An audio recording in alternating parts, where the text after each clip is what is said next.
y me escupiste las que jamás de una vez.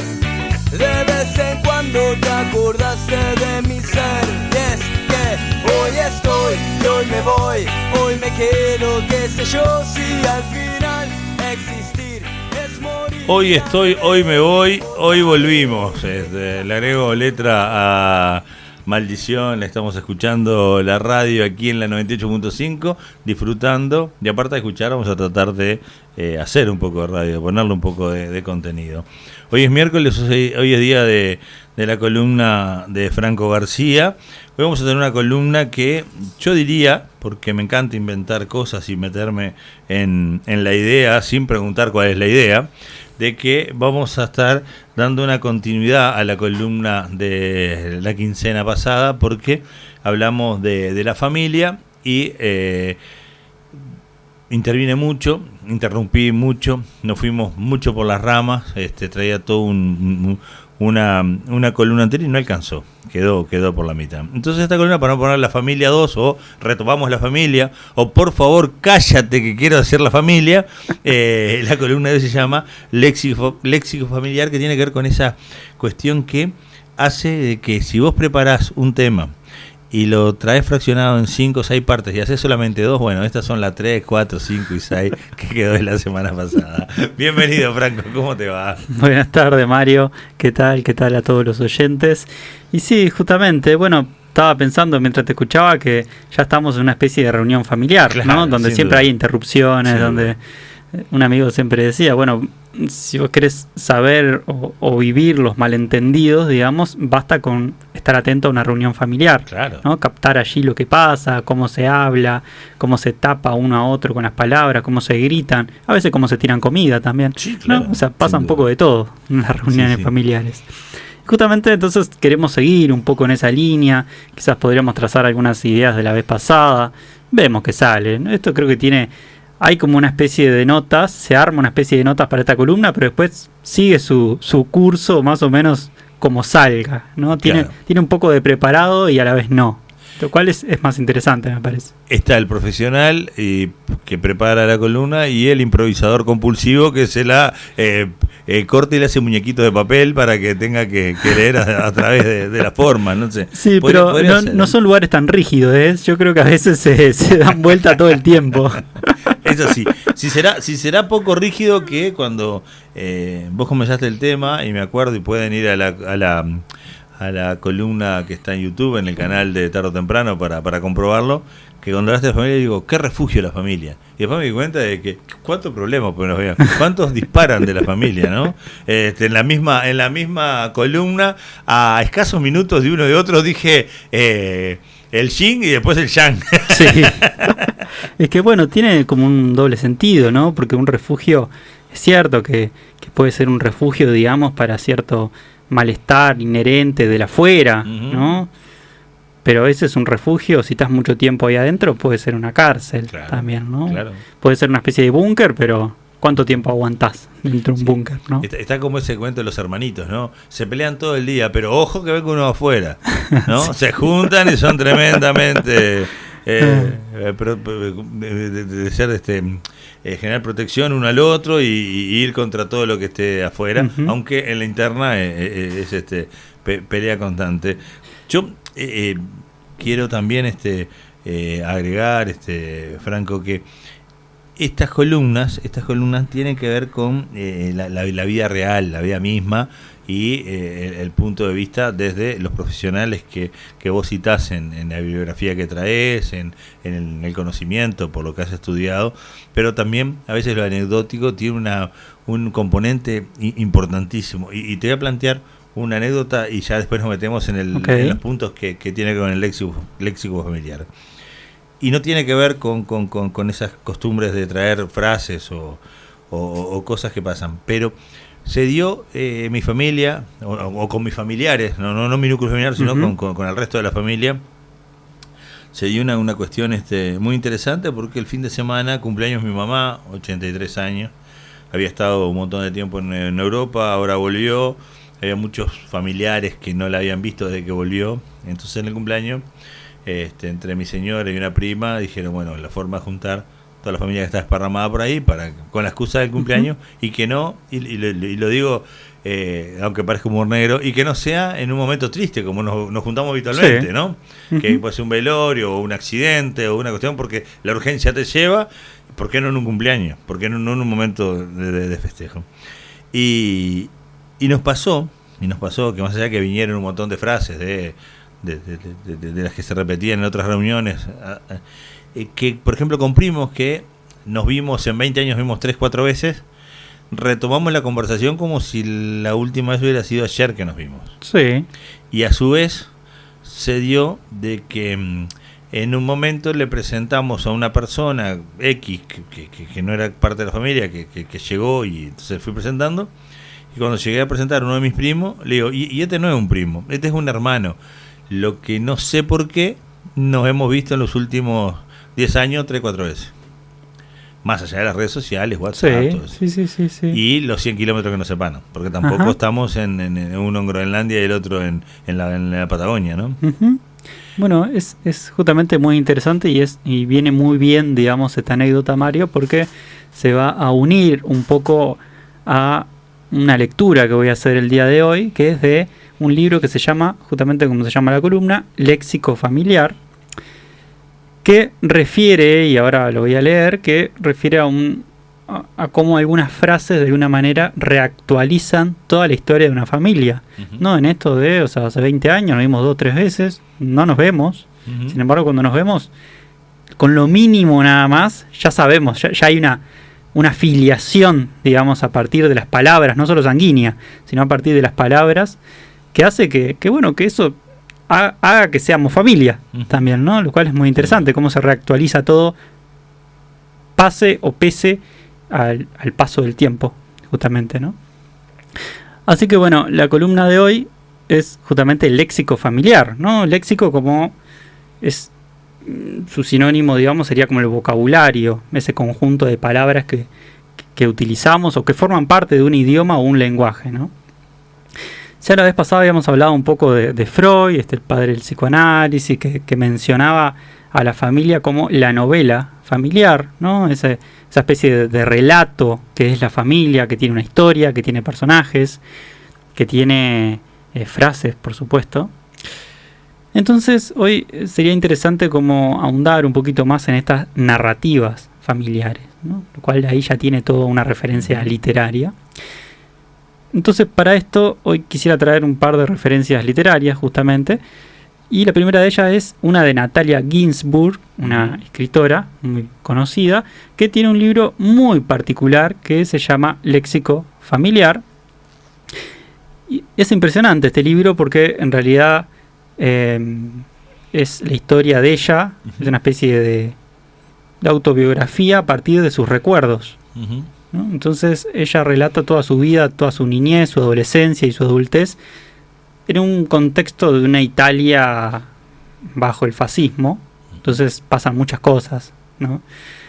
Y bueno, la cuestión, y ella misma dice, bueno, esto en realidad es como una cosa media de autobiográfica, de recuerdo, de memoria, pero la pueden leer como una novela, ¿no? O sea que ya hay algo, digamos, de cuando nos ponemos a contar nuestra historia, es porque hay una trama también, ¿no? Hay una trama, hay una manera, una visión, hay un relato, hay una ficción también, si se quiere, ¿no? Claro.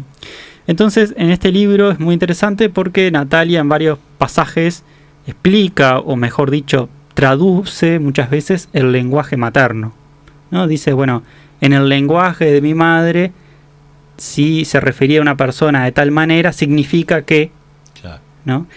También alude, digamos, al lenguaje de su padre, ¿no? Dice, bueno, a veces hace las aclaraciones, mi padre decía tal cosa, ¿no? Entonces, bueno, cuando mi padre decía tal cosa, significa que, ¿no? Había como una especie de códigos, digamos, que ella obviamente los descifraba porque era parte de esa lógica familiar, ¿no? Si viene alguien de afuera no entiende, claro, esas como frases muy particulares, me imagino que hasta heredadas generacionalmente, andás a ver, pero así también aparecen con los hermanos, con los abuelos, ¿no? Y también aparece de lo que se habla y lo que no se habla, ¿no? Aparecen también los secretos, los silencios, los misterios. Había una especie de familiar que se había suicidado, entonces no se podía hablar ese tema.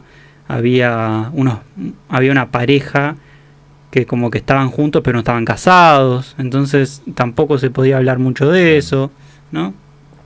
Bueno, en fin, la cuestión es que quería leer un pequeño pasaje de este libro que me parece que viene muy bien con tu anécdota, Mario, que es la siguiente. En este libro, que es, repito, de Natalia Ginzburg, Léxico Familiar, este lo conseguí precisamente en Romaca Libros. Y así que por el marcador en Romaca Libros se consigue, sin duda. Además, cuando me topé con este libro, el día que nos conocimos. Mirá, personalmente. Mirá, que fue en la noche de la librería. En la noche de la librería. Fue el año pasado. Bueno, justamente esa misma noche me encontré con este libro. No me digas que fue de los que cayeron de la estantería porque los niños estaban jugando, ¿no?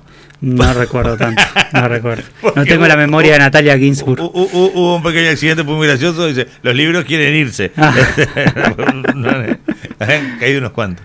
Entonces, en la página 37, leo lo siguiente. Somos 5 hermanos. Vivimos en distintas ciudades y algunos en el extranjero, pero no solemos escribirnos.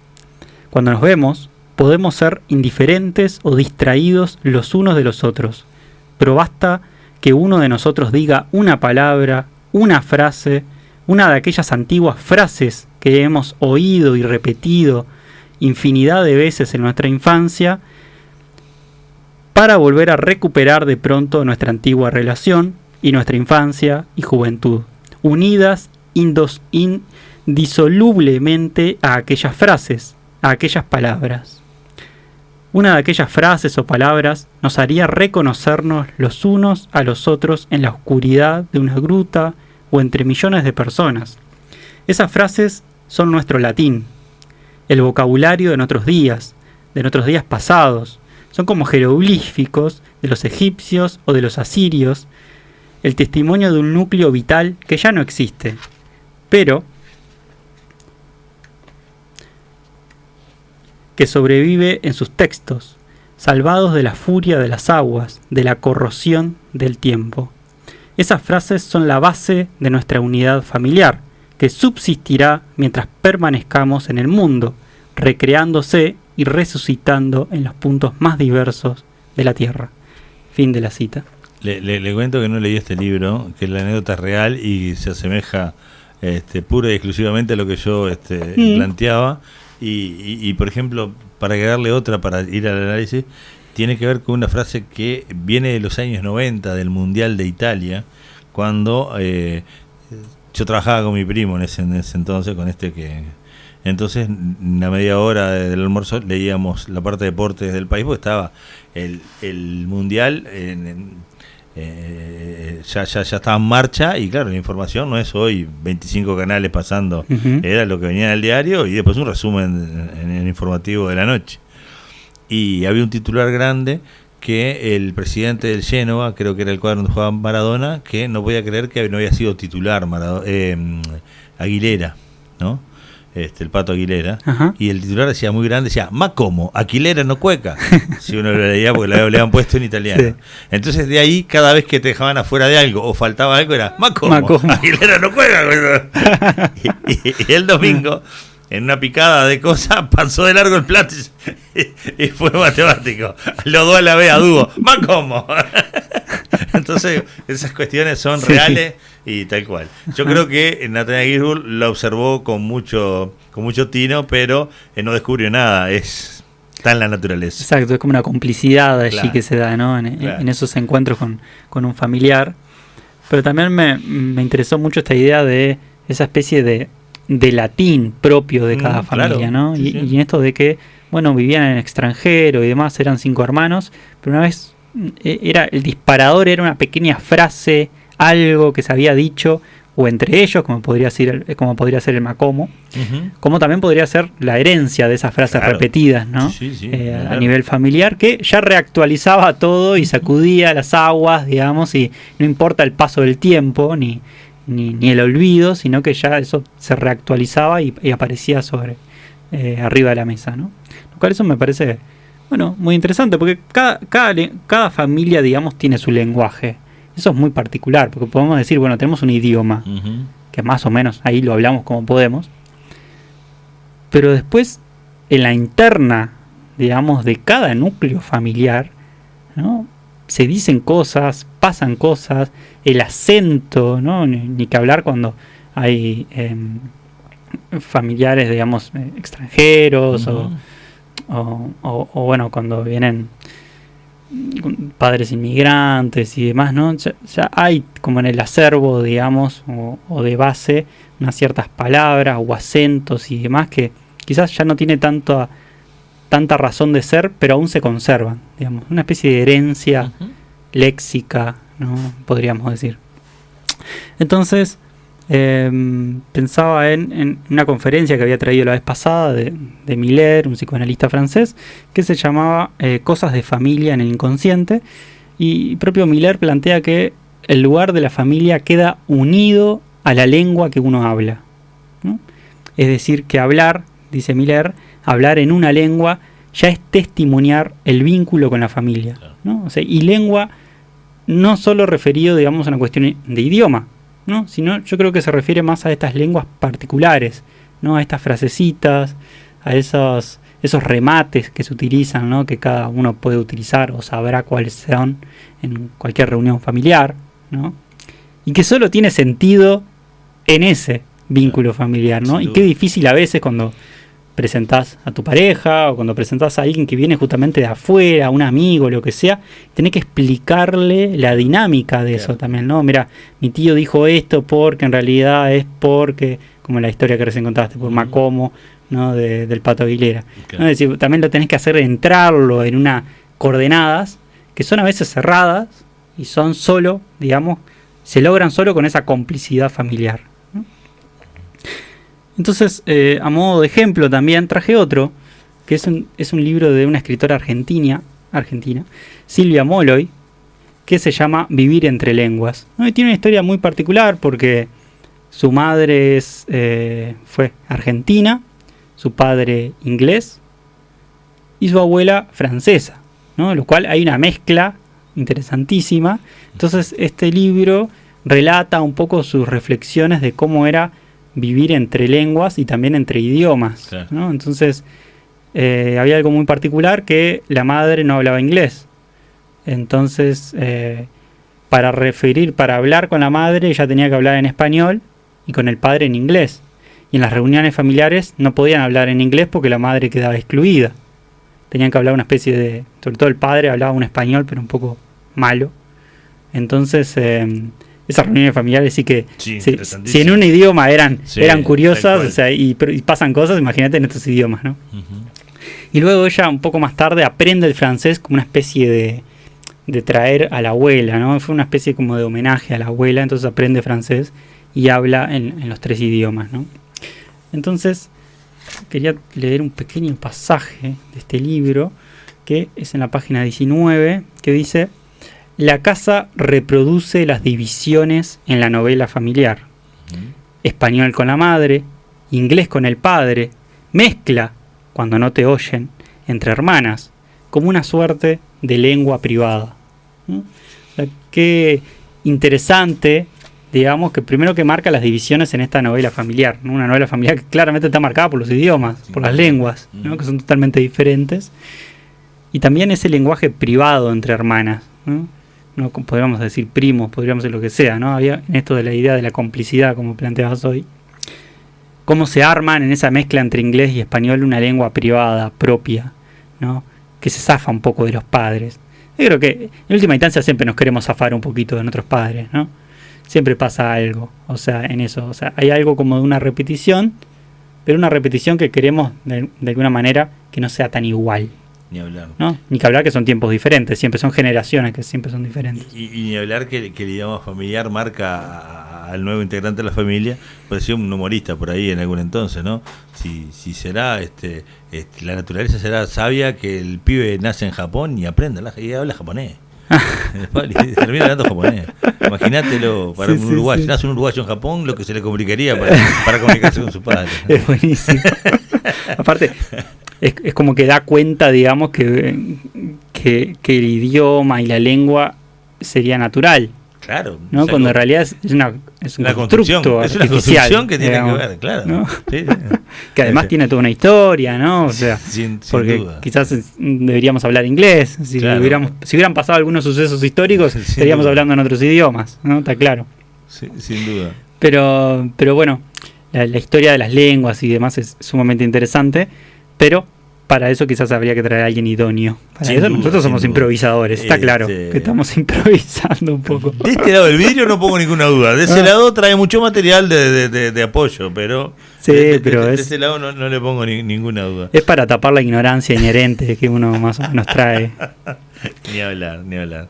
Después eso que otra vez me disparó un montón de cosas, ¿no?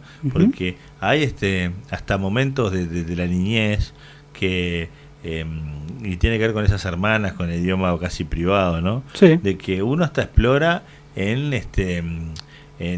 idiomas inventados, como por ejemplo el jeringoso, sí, para comunicarse, sí. para tratar de que el otro lo entienda, y en definitiva lo único que está agregando es una sílaba más a la palabra y no cambia nada. Es muy fácil de entender. Sin embargo, pasaba que mis hermanas venían y hablaban entre ellas en jeringoso, mis hermanas grandes, para que yo no me enterara las cosas, y yo entendía todo porque no porque fuera muy inteligente, porque es muy fácil y ellas muy contentas, convencidas de que habían hablado temas re importantes y re de ellas sin que la mamá se entere, ¿no? Aparte lo hacían con mi madre también, y sin embargo es muy como está en la fantasía más que nada de los niños de tratar de hablar diferente o inventar sus propios sus propias formas de comunicarse. Y en eso me disparó porque esas cuestiones que también hacen al lugar donde nacés o al lugar donde vivís. Vamos a la anécdota del fin de semana. En un momento empezamos a hablar diferentes cosas y el deja, no es para nada montevideano. Y mi primo me tomaba el pelo y me dice, increíble, dice, nos vemos poco, pero a mí no me deja sorprender cómo has cambiado la forma de hablar, me dice. Y en definitiva son 2 o 3 latiguillos o tono que tiene que ver con los 100 kilómetros de distancia. Y ahí surgieron que en Jun, en lugar de decirte hola, te dicen chau, o en Valle de Ordóñez, en otro lado, y ahí fue muy, muy gracioso, y todo tiene que ver porque notaban una diferencia muy grande en la forma de hablar en los últimos. Yo ya vivo hace 27 acá. Es obvio que hable como los demás minuanos, las demás personas del entorno. Y tiene que ver con eso también, ¿no? Que el lugar te condiciona y por ahí también la familia tiene sus formas de decirle a las cosas, nombrar las cosas, y de ahí se dan esas frases que van pasando, van trascendiendo el tiempo, ¿no? Claro, además a mí me pasó un poco con la cuestión, ¿no? de estar en Montevideo, con la facultad, de convivir con gente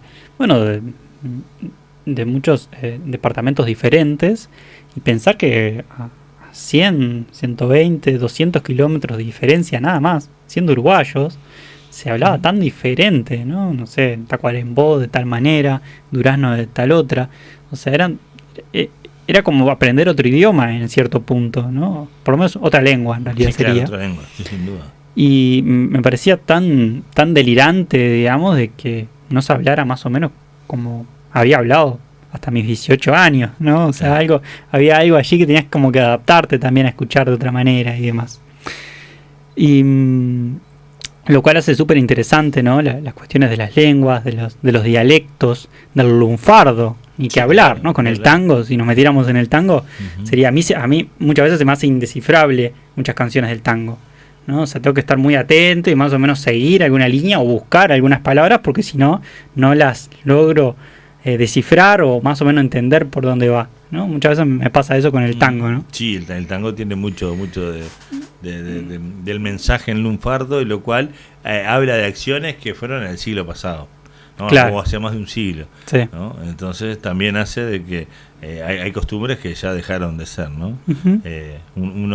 Uno mira o escucha, mejor dicho, Cambalache, y entre las profesiones habla del colchonero.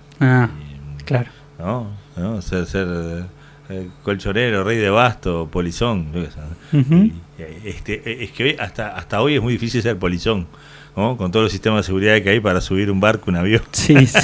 Hasta eso. Es complicado. Sí, podríamos, si nos ponemos un poco pesimistas, lo del mundo es una porquería, no sé qué, bueno, podríamos pensar, ¿no? Hoy cualquiera es ladrón, bueno, no sé. Entonces, retomando un poco el hilo caótico siempre de estas conversaciones, como toda conversación, más o menos, ¿no?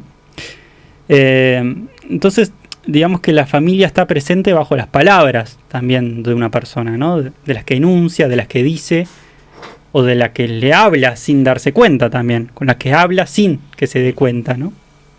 Entonces esto pasa también en el consultorio, cuando los propios pacientes, ¿no?, hablan también inevitablemente a partir de sus marcas, sus huellas familiares, si se quiere, que de alguna manera, mal o bien, trazan un sentido en la vida. A veces este sentido es terrible, ¿no? Sí, claro. Entonces, quería traer otro ejemplo de la literatura, del cual quizás podríamos pensar cuando estas frases, esta lógica o esta dinámica familiar causa problemas. Bien. ¿No? Cuando causa sufrimiento al punto de que puede ser bastante grave, ¿no? Las cuales son a veces difíciles de desprenderse, ¿no? Entonces, voy a traer un cuento que leí, creo que el año pasado, de Peri Rossi, Uh-huh. que se llama Sintaxis familiar. Sintaxis es como justamente serían las reglas gramaticales, Uh-huh. ¿no? El léxico es más como un conjunto de palabras. La sintaxis es justamente lo que hace a la regla, por ende hay normas, por ende hay una ley, Uh-huh. ¿no? Hay algo rígido allí. Entonces, este cuento básicamente, digamos, hay tres personajes. Hay una pareja, hombre y mujer, y una hija que está ahí en el medio, ¿no? Así que hay como una especie de triángulo, relación triangular, ¿no? Entonces, la lógica básica de este cuento es que la mujer le pregunta siempre a su marido y le da siempre dos opciones, ¿no? O sea, bueno, fulano, ¿te gusta este vestido o te gusta el otro? ¿Te gusta esta comida o te gusta la otra? ¿Qué preparo? Y el hombre, en este personaje hombre, siempre contesta lo que quieras. ¿Te gustan estos zapatos? ¿Me pongo estos zapatos o me pongo los otros? ¿Qué opinás? Lo que quieras, ¿no? Es una buena manera de no implicarse, ¿no? De no decir nada también, ¿no?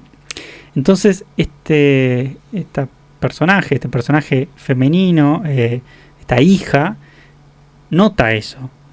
Nota también que la mujer sufre mucho por esa no respuesta, digamos, claro, del padre, sí. ¿No? O sea, cada vez se repite, todo el tiempo se ha repetido lo mismo, ¿no? En esta familia. Entonces, Peri Rossi, me traje algunas citas. Peri Rossi plantea esto. Algo de verdad había en sus palabras.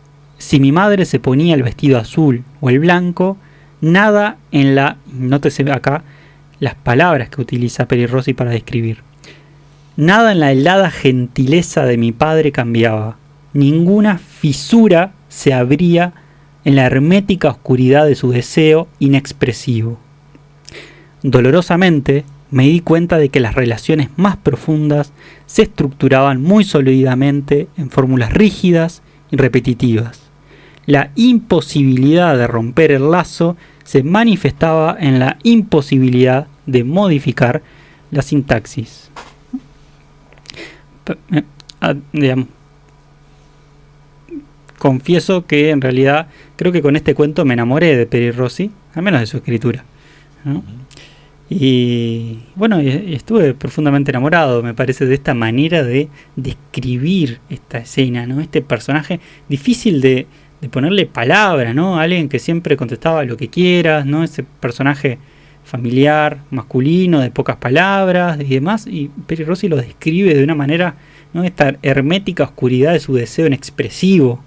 O sea, esto lo pone en poesía y es una maravilla también, ¿no? Aparte de él hace hasta una autopsia en vida, ¿no? Porque va a buscar lo del interior para mostrarlo al tipo. Sí, totalmente. ¿No? Esa helada gentileza. Sí. Es increíble, ¿no? Porque no perdía la forma, pero no decía nada. No, exactamente. Es realmente excelente. Entonces continúa un poquito más y dices, quizás porque me di cuenta de esto fue que busqué en la maraña de fórmulas fijas una variación. Había advertido el peso desproporcionado de la repetición.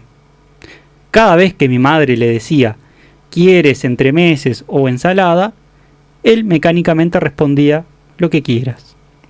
Sobre nosotros se desmoronaba el alud montañoso de la repetición.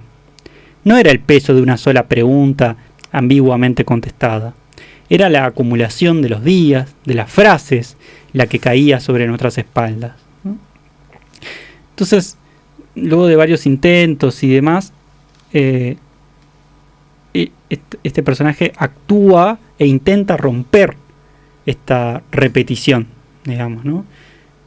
Y lo hace de una manera muy curiosa porque, digamos que coloquialmente le canta a las 40, ¿no? Y le dice, papá, pero vos decís eso y no decís nada, o sea, decís eso justamente para no implicarte nada, para decir que te chupan huevo, te da lo mismo. ¿Y qué pasa con esta mujer que sufría mucho esta respuesta de este hombre? Sale a defender al hombre, ¿no? O sea, hay algo allí, hay un círculo, hay un circuito, digamos, allí que se satisface en el sufrimiento, pero se satisface. Esta mujer que le preguntaba, este hombre que respondía lo mismo, esta mujer sufría porque no le decía nada su pareja, entonces, pero esto se repetía una y otra vez, y cuando esta hija capta eso y quiere cambiar, modificar las cartas, la estructura está tan rígida, está tan sólida, que pasan cosas. Era como un pedido de autorización para poder elegir tranquila, porque le decía azul o rojo, el que vos quieras. Entonces se ponía el rojo y no pasaba nada, pero ya tenía la autorización, el que vos quieras, vos le podés elegir. Ajá. Tal vez por eso era la defensa, porque le da la libertad de elegir. Bueno, el tema que justamente en la presentación, ¿no?, del cuento, a esta mujer, digamos, sufría y se angustiaba por eso, ¿no? Habla de la libertad de elegir en esa opresión permanente, ¿no? O sea, sí. De sentirse dependiente solamente de las decisiones del otro y ante las dos opciones, elegir, o sea, la que elegía por ahí, o se ponía el azul porque era el que no quería para no molestarlo, pero era la libertad de elegir hasta el que no le gustaba. Uh-huh. ¿Se entiende? Sí, me pongo rebuscado eso. No, se entiende, sí. Lo cual en realidad lo estaba leyendo un poco más en el sentido de que creo que para este personaje no importaba, o sea, parecía que no lo leía en tono a una libertad de poder elegir, sino que quería que el otro eligiera algo, claro, ¿no? Le quería, digamos, que el otro se expresara, digamos, que expresara algo de su deseo, ¿entendés?, hacia ella, no lo que quieras, ¿no? Porque lo que quieras me da lo mismo, en el fondo, me da igual, ¿no? O sea, ¿para qué te vas a poner uno rojo, azul? Como que no te voy a mirar tampoco, o sea, no me cambia mucho, ¿no? A menos que sea daltónico. Ahí, o sea, quizás se justifica que era lo que quieras porque es más o menos lo mismo. Me haces acordar con esto a la película El secreto de sus ojos, cuando llega casi al final y le habían prometido perpetua al esposo de la víctima y lo encuentra que lo tiene encerrado y dice, por lo menos que me hable. Exacto. Eso es perpetua. Eso es perpetua. Encerrado y no tenés contacto. Eso es perpetua. Claro. Entonces, como para terminar con este ejemplo, una de las últimas partes del cuento, este personaje plantea: pensé que era más fácil introducir una modificación en la estructura de la frase que en la relación entre mi padre y mi madre. Quizás, mágicamente, el nuevo orden de las palabras o la incorporación de una nueva tuviera la facultad de resquebrajar la estructura total.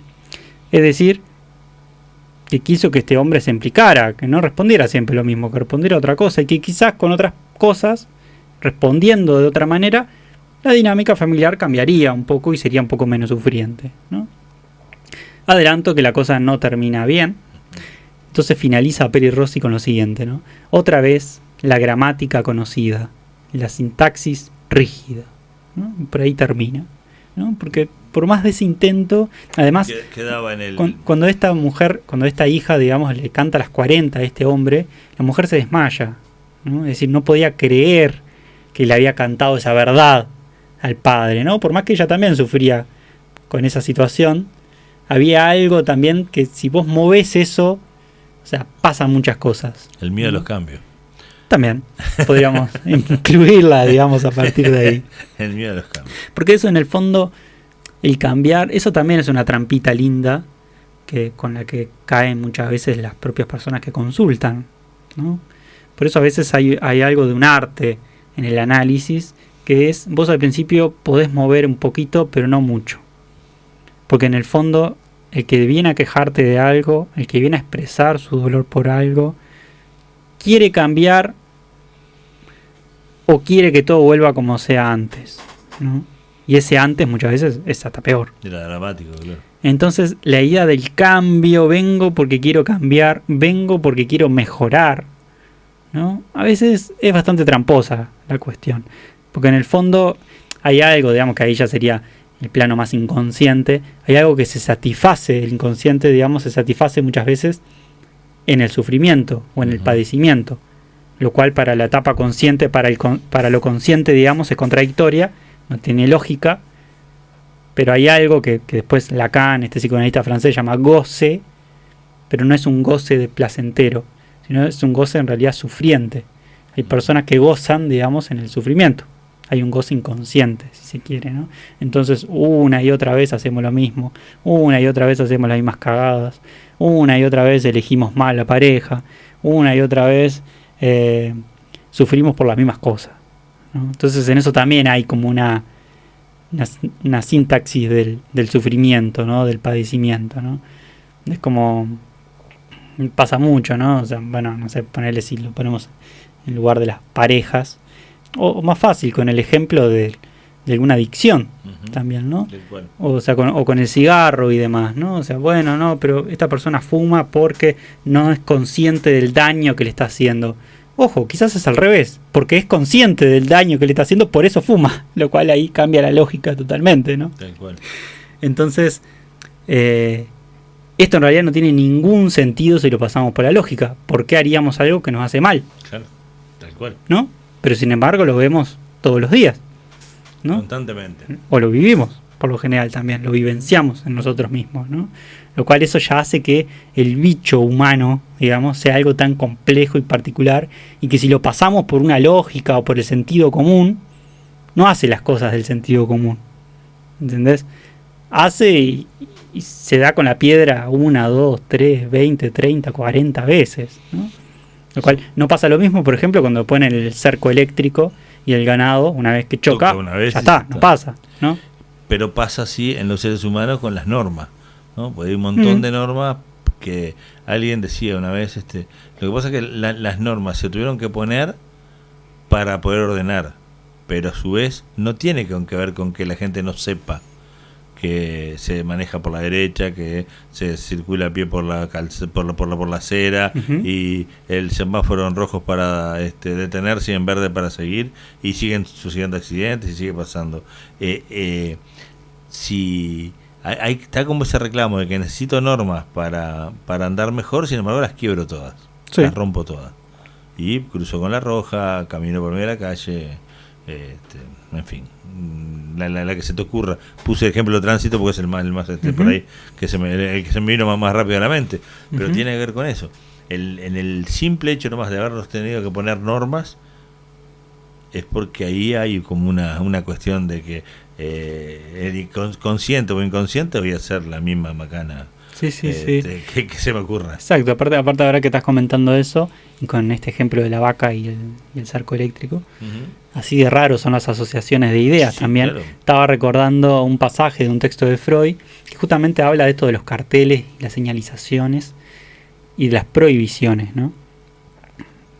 Entonces él plantea un ejemplo, Freud, de un cartel en Alemania para estas cuestiones eléctricas, los tableros eléctricos o los transformadores eléctricos que andan en la calle. Entonces el cartel decía en Alemania, bueno, queda tremendamente prohibido, no sé qué, tocar este transformador o este tablero eléctrico, porque si lo hace hay riesgo de vida, no sé qué. Era toda una carta enorme, tenía el cartel para decir que estaba prohibido tocar eso, ¿no? Sin embargo, Freud compara con el de Italia, que era el mismo más o menos un cartel puesto en un transformador eléctrico que decía: si tu boca muere. Listo, tocás, morís, ya está. Usaron pocas palabras para decir que si tocás no tenés chance de tocar otra vez. Claro, entonces Freud dice, bueno, pero al final le estás dando todo un armado, digamos, prohibitivo y demás, estás como digamos, maquillando toda la cuestión de la prohibición. Y si al final, a veces incluso lo prohibido es lo que más va a llamar al ser humano a hacerlo, ¿no?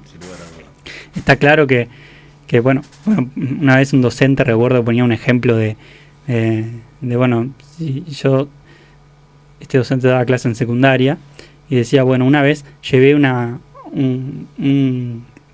paquete de bombones, una caja de bombones, y la puse en el medio del salón y dije, voy al baño, pero que nadie toque los bombones.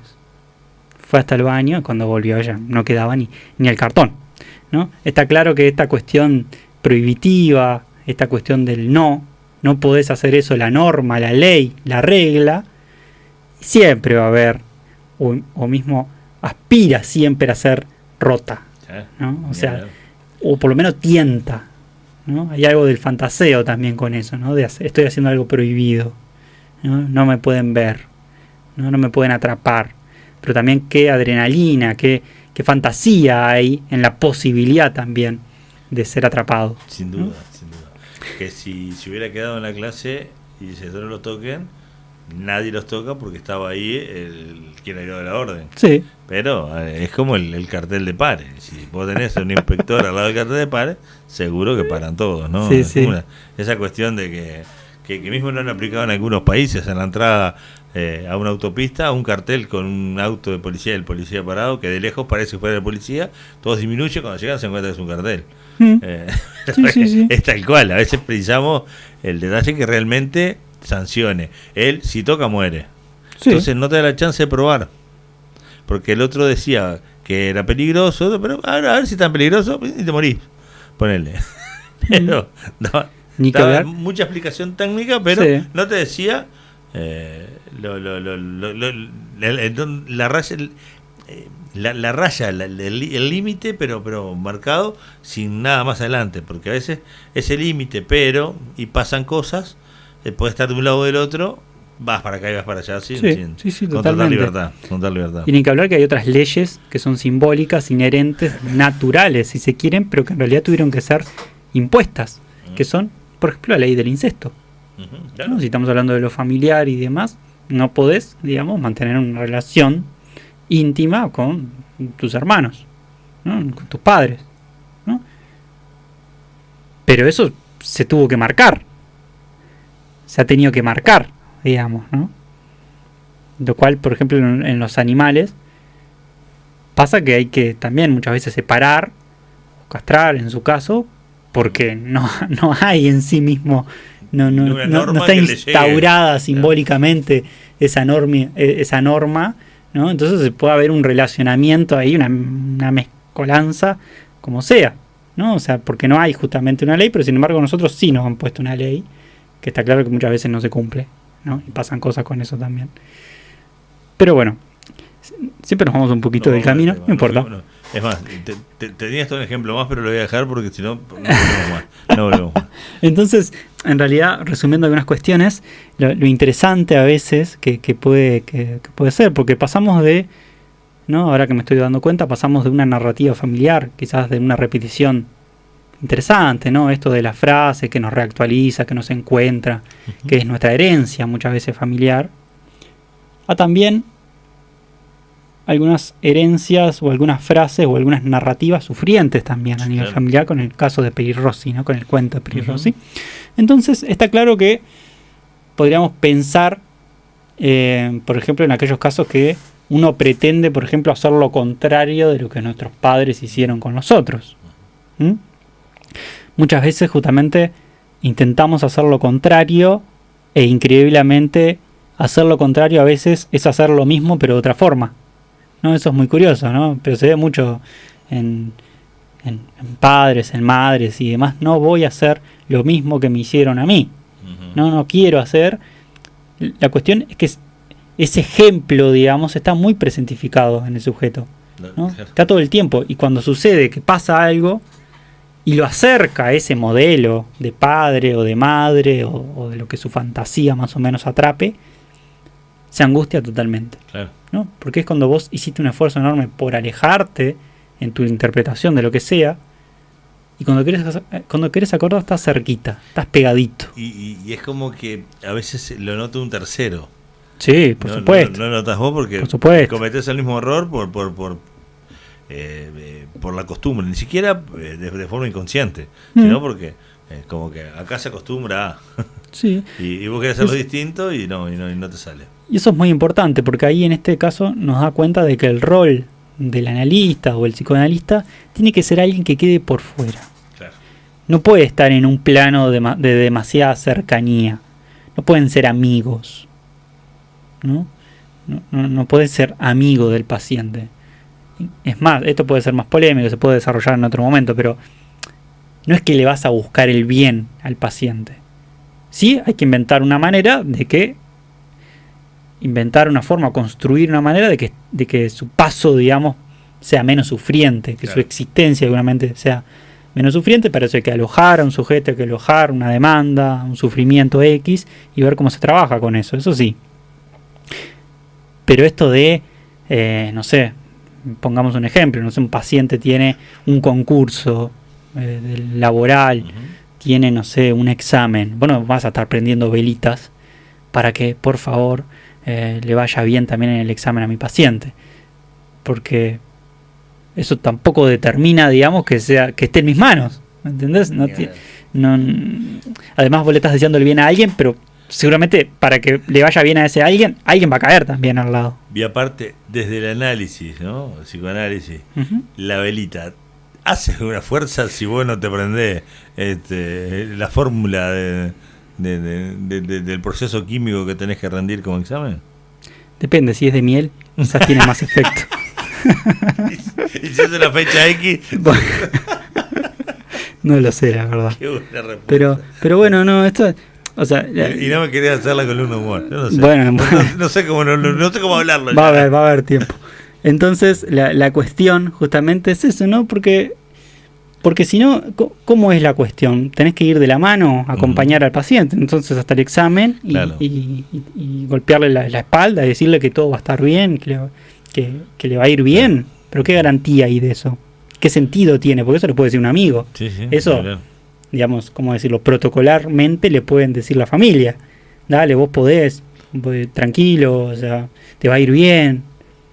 Pero después, que un analista, digamos, que está para trabajar otra cosa, claro, no está para taparle la espaldita, para golpearle la espaldita y decirle vamos arriba. Sí. O quédate tranquilo, acá estoy rezando por vos, porque está bien que haya cuestiones religiosas y que vos, y de creencias y tener, pero en definitiva, la velita a veces va por un camino distinto a la religión o va por un camino distinto a las creencias.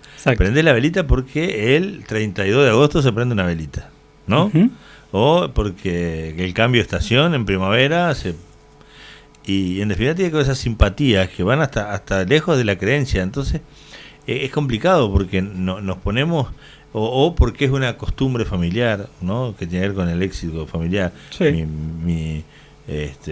Mi mamá pone una cruz de sal si viene tormenta, pero la mamá de fulano también la ponía. Bueno, pero en mi familia se pone una cruz de sal con la sal mirando, yo qué sé, ¿no? Porque y sin embargo, si viene una tormenta, lo más probable es que esa cruz de sal, ¿qué querés que te diga? Y va a inundarse, le va a desbordarse el arroyo y no creo que quede el espacio de la cruz de sal sin agua, no es una baranda que te saca. Entonces digo, esas cuestiones tienen a veces a ver si vos me lo podés desatar a este problema, porque lo trajiste vos aparte. Entre la lógica, entre las costumbres, entre ir a rendir un examen y saber de la materia que vas a rendir, hay un montón de cosas, ¿no? Llevar la pulserita de fulano, el pañuelito de la abuela, la gorra vasca de vasco del abuelo, que nunca te la pusiste, pero como el abuelo te da fuerza de donde está, pero esa es una necesidad más interior que un efecto hacia el examen. Sí, exactamente. Bueno, sí, además iba a decir que querías que te desatara el nudo y te iba a decir que, bueno, el nudo capaz que es tuyo, pero en realidad me lo tiraste porque dijiste, bueno, vos trajiste esta situación, así que voy a tener que desenredar un poco esa cuestión. Pero, a ver, digamos que la creencia va más allá de la religión, ¿no? Claro. Las cábalas, por ejemplo, en el fútbol, son bastante increíbles, ¿no? Hasta vos decís, ¿qué sentido tiene esto? No tiene sentido. Pero hay algo, una especie de sugestión o autosugestión, ¿no? De la creencia de que, bueno, no sé, la pulserita roja, esa que me dio mi madre, me va a ayudar y me va a dar fuerzas para rendir ese examen o para superar una situación X, ¿no? Lo cual, esto hace que sea muy interesante, porque una psicoanalista argentina planteaba, hay algo de lo que no es opinable, que es de cómo uno más o menos se la arregla con el malestar. ¿No? Mirá. Es decir, cada uno como es decir, negocia si esa persona encuentra en esa pulsera, ¿no? Una manera, una creencia, sea con sentido, sea sin sentido, pero que más o menos le da un lugar, le ayuda o no, le da fuerzas o no le da fuerzas, confiado, claro. Esa no es una cuestión opinable en cierto sentido, ¿no? Es como decir, bueno, yo qué sé, cada cual se las arregla como puede en este mundo, ¿no? Entonces, a mí siempre me pareció como muy didáctica esa cuestión, más en estos tiempos que se opina de todo, sí, claro, ¿no? Se opina de todo. Entonces, decir, bueno, si esa persona construyó con eso algo, un sentido, porque somos una máquina de darle sentido a todos, ¿no? Y si eso le sirve, bueno, bien por él, ¿no? Entonces, eso siempre me pareció como una indicación, ¿no? Que por ahí, yo qué sé. Pero ciertamente la cuestión de la creencia, yo creo que creencia y fe hay que verlo, ¿no? Porque creo que no siempre tiene una connotación religiosa. Claro. O no es inherente a una religión o a un credo, ¿no? Sino que, bueno, pasa mucho más, va más allá. Uno puede ser un fiel creyente, yo creo que uno es fiel creyente de algo, siendo un perfecto ateo, incluso, claro, ¿no? Bueno, entonces, en realidad esto deviene, digamos, deviene en un montón de temas, pero quizás como podríamos meternos en uno medio rapidito, porque ya estamos, como siempre, pasados de hora. Entonces, me parecería interesante marcar algo que hace un poco a la diferencia entre psicoanálisis y muchas veces la psicología, ¿no? Que es algo que hemos intentado a veces ponerlo con ejemplos, por ejemplo, de establecer, ¿no? Entonces es importante que el analista no tenga una ideología, y sobre todo en este caso que estamos hablando de la familia. ¿Cómo puede ser tener una ideología en la familia? Tener un paradigma de familia, es decir, un hombre tiene que estar con una mujer, ¿no?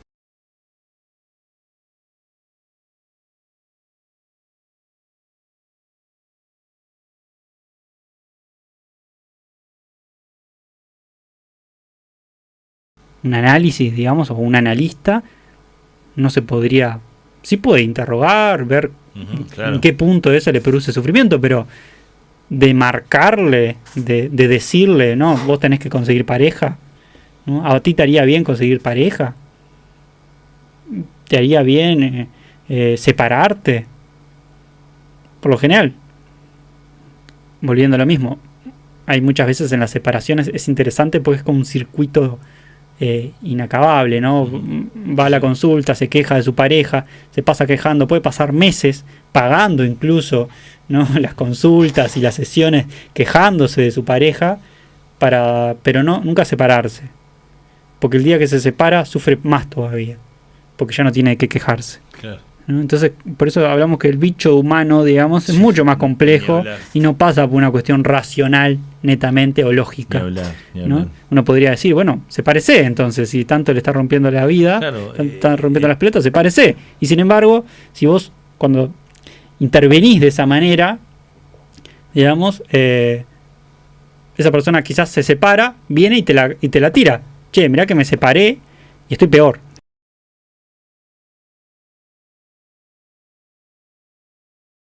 Familiar para ver si puedo recomponer porque... ahora tiene que armar todo, digamos, como para volver, para reconciliarse, sí, ¿no? Sí, ni hablar.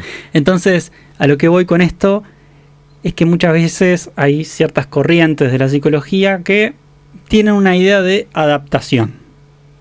Es decir, se cree que hay una especie de molde en el que el paciente tiene que entrar. Es decir, que mucha psicología boga, digamos, por una especie de adaptación social o adaptado. ¿Qué tan adaptado está el sujeto a la realidad? Eso es índice de salud mental. Bueno, la realidad no está muy cuerda que se quiera. Si vos querés adaptarte a esa realidad, no sé si es signo de gozar de buena salud mental, ¿no? Lo que en el fondo de estos discursos, que son discursos muy higienizantes en última instancia, ¿no? Esto de vos tenés que hacer esto, vos tenés que pensar bien, vos tenés que darte para arriba todo el tiempo, tenés que pensar en positivo, ¿no? ¿Por qué estás triste? No, o sea, la vida es para estar alegre, para estar contento todo el tiempo, ¿no? ¿Cómo vas a llorar? ¿No? O sea, hay discursos que en el fondo son muy higienizantes y buscan en el fondo un disciplinamiento, ¿no? Pasa que se lo vende muy bien y tiene muy buena prensa, claro. No vas a andar hablando de que una persona, o sea, está en un círculo de repetición constante y goza de su propio sufrimiento inconsciente. Es decir, no, pero ¿cómo me estás diciendo eso? No, uno tiene que apostar a estar bien, al bienestar, al equilibrio, ¿no? Y todas esas cuestiones que se venden muy bien y son palabras muy lindas, pero de garantías, bueno, de que esa cosa dure, digamos, es muy... No hay garantía de eso, ¿no? Una vez un analista le preguntaron, bueno, ¿y qué es la salud mental? ¿No? Porque no sabemos muy bien qué es. Se habla mucho, pero en realidad no se sabe muy bien qué es salud mental. En el hecho de que este analista decía, bueno, no sé, muchas veces se habla de que salud mental es si caminas derechito por la vereda. Sí. ¿No? Y podría ser un signo, incluso. Disparatado, pero hasta podría ser un signo. Sí, claro. Entonces ahí vemos, caminar derechito, ¿no? Por la vereda, ¿no? Es un claro índice de adaptación, ¿no? El tipo tiene que estar totalmente adaptado y no romper las pelotas, ¿no? A los otros. Claro.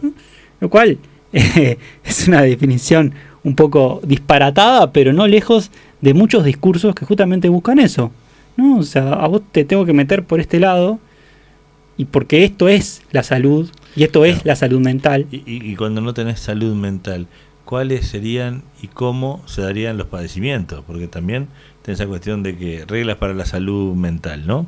Pero por otro lado podemos estar ahí viendo de que cuando, ¿no? ¿En qué parámetros estás viendo la salud mental? Ajá. Sí. ¿Cuáles son a ver, porque muchas veces se pone el tema arriba de la mesa de salud mental en lo laboral, en el deporte, en la familia, entre los estudiantes. ¿Por qué? Porque hay una consecuencia o una tragedia. Sí. Pero cuando gozás de buena salud mental, supuestamente, ¿dentro de qué parámetros te movés? ¿Por qué de un día para el otro? ¿Por qué la mayoría de las veces que detectamos un problema de salud mental es porque se desencadenó algo? Suave, más fuerte, más grave o trágico, pero siempre por lo general se pone en tela de juicio o se genera una consulta porque sucedió algo. Sí. O capaz que no, capaz que me decís no, en el consultorio va gente que se da cuenta que va a tener problemas de salud mental un mes antes y se arranca a hacer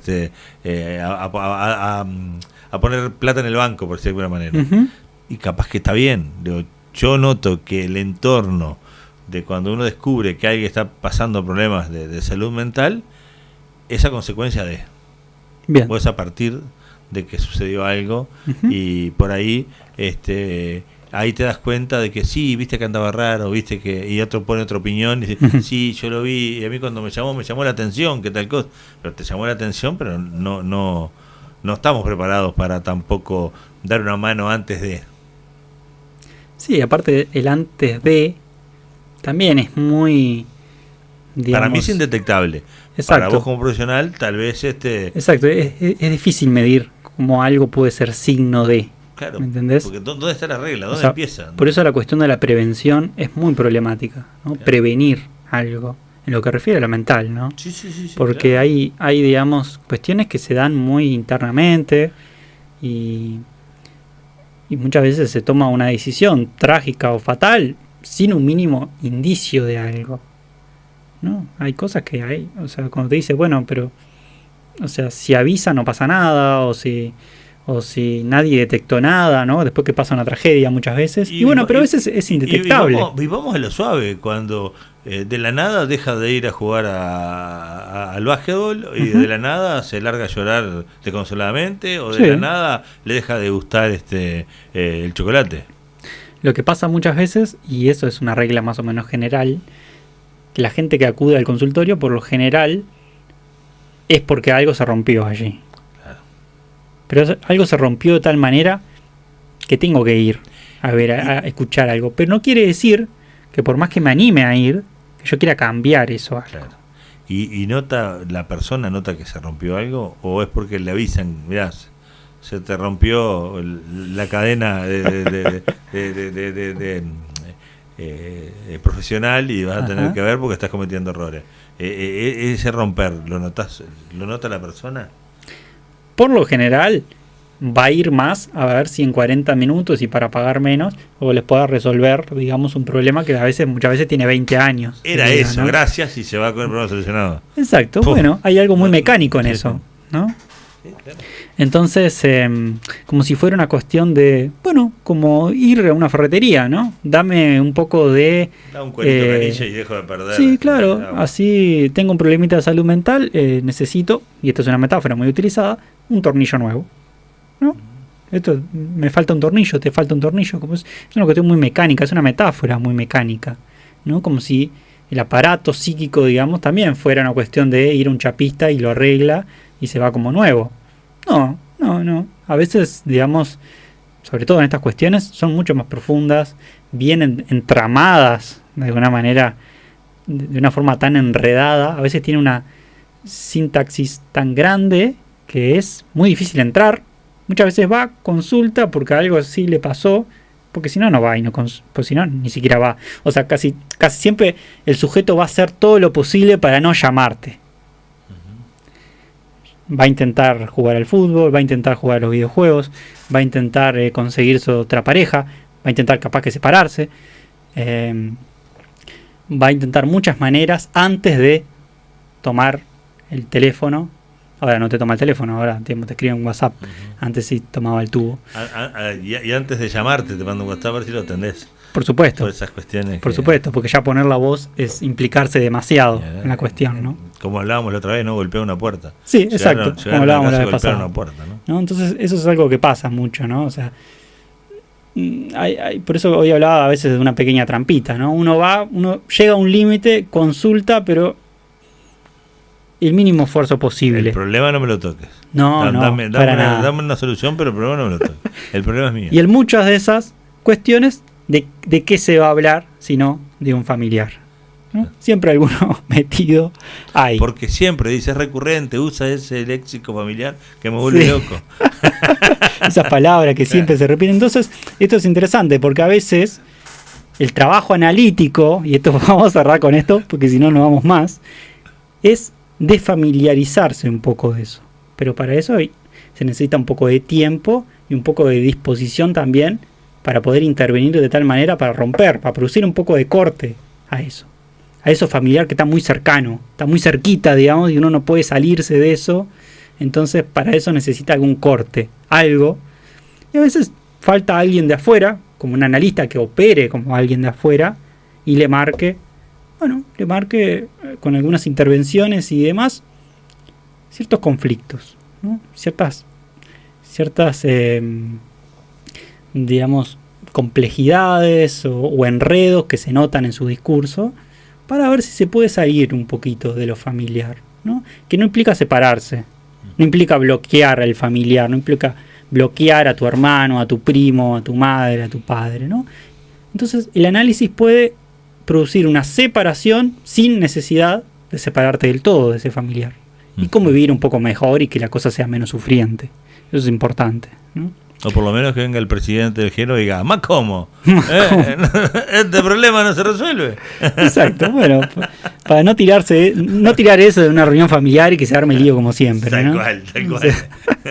Bueno, me parece que por hoy podríamos ir cerrando. Yo quiero decirle, querido Franco, y ni lo tuteo para decirle esto, que... No, somos familiares ya. Creo que esta fue la columna que más nos fuimos por las ramas. Trajo un montón de material y no te dejé desarrollar. ¿Por qué? Porque tiene que ver con eso que hablábamos al principio, ¿no?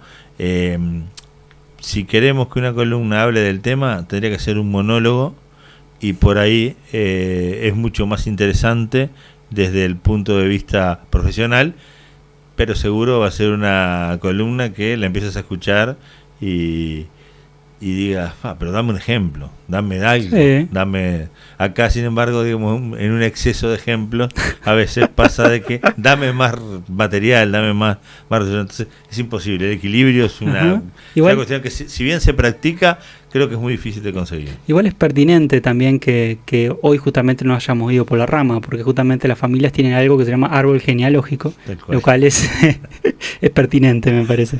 Ya vamos a dar frutos. Bueno, nos vemos pronto. Amigos, pasó por aquí Franco García con un tremendo sentido del humor, con muchísimo material y con un aporte fantástico. Si se enganchan en este momento, búsquenlo en YouTube, en el canal Tarde o Temprano, y escuchen la columna de hoy, que es imperdible. Por ahí usted va a comenzar a escuchar hablar de una cosa y vamos a pasar por una miscelánea hermosa de otras, para tratar de traerlo muy rápido al final para poder irnos hablando del léxico familiar. Nos vemos el miércoles que viene. Hasta Franco. pronto. Muchas gracias.